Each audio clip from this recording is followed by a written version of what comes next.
এটি অতি পৰিতাপৰ আৰু দুখৰ খবৰ দিব বিচাৰিছো। এটি দুখজনক খবৰ।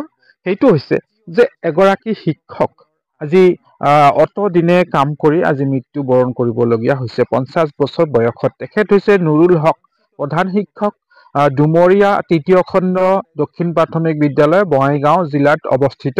নিজৰ বিদ্যালয়খনৰ ডাইচ বন্ধ হোৱাত বিইঅ অফিচত গৈ ডাইচখন খুলি দিবলৈ অনুৰোধ জনায়, কিন্তু অফিচে খুলি নিদিয়াত ঘৰলৈ উভতি আহে আৰু লগে লগে অচেতন হৈ পৰে।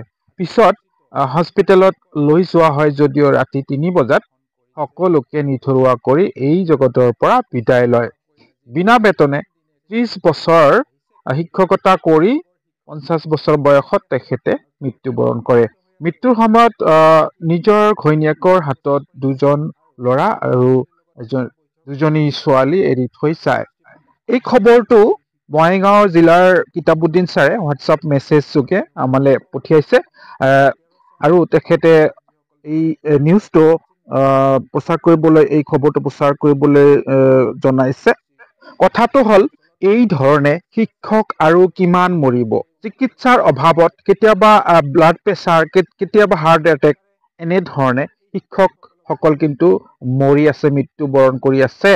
বিনা বেতনে 30 বছৰ, 25 বছৰ, 32 বছৰ কাম কৰি এটা পইচা নোপোৱাকৈ, চৰকাৰী এটা ফুটা কৰি নোপোৱাকৈ মানৱ সম্পদ গঢ়ি এটা সময়ত তেখেতসকল কিন্তু এই ধৰণে মৃত্যুক আঁকোৱালি ল'বলগীয়া হৈছে। তথাপিও আমাৰ অসম চৰকাৰখনে অকণমান ভাবিবনে, অকণমান বিবেচনা কৰিবনে?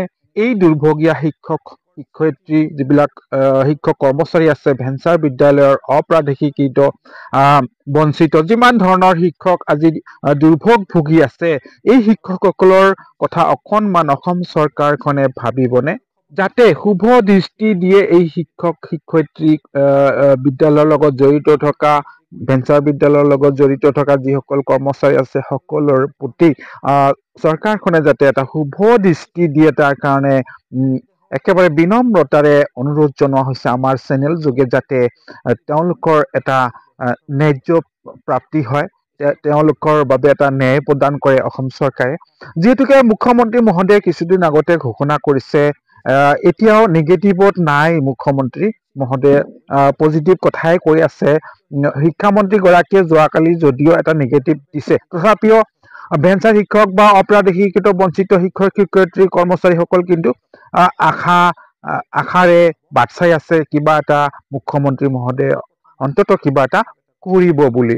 গতিকে বিশেষভাৱে মুখ্যমন্ত্ৰীলৈ অনুৰোধ জনাইছো যাতে আপুনি কিবা এটা ব্যৱস্থা কৰে। এই ধৰণে যিসকল মৃত্যুবৰণ কৰি আছে, মৃত্যু হোৱা যিমান শিক্ষক আছে, বিনা বেতনে কাম কৰি মৃত্যুবৰণ কৰিছে, সেইসকলৰ পৰিয়ালৰ প্ৰতি অকণমান এটা এককালীন কিবা হলেও যদি দিয়ে, তথাপিও যেনিবা সেই শিক্ষক শিক্ষয়িত্ৰীসকল কৰ্মচাৰীসকলৰ আত্মা অকণমান শান্তি পাব বুলি ধাৰণা কৰা হৈছে। গতিকে বিশেষভাৱে অসমৰ CM মহোদয়লৈ অনুৰোধ থাকিল, আপুনি অন্তত এই ধৰণৰ দুৰ্ভগীয়া পৰিয়ালবৰ্গলৈ এটা শুভ দৃষ্টিৰে চাই বিবেচনা কৰি তেখেতসকলৰ পৰিয়াললৈ এটা বৰঙণি আপুনি আগবঢ়াব বুলি আশা ৰাখিছো। আপুনি যিহেতু বহুত আঁচনি দি আছে দুখীয়াৰ কাৰণে, এই দুৰ্ভগীয়া শিক্ষকসকলৰ কাৰণেও কিবা এটা কৰিব বুলি, আৰু শিক্ষকসকলৰ পদবোৰ প্ৰাদেশিকৰণ কৰি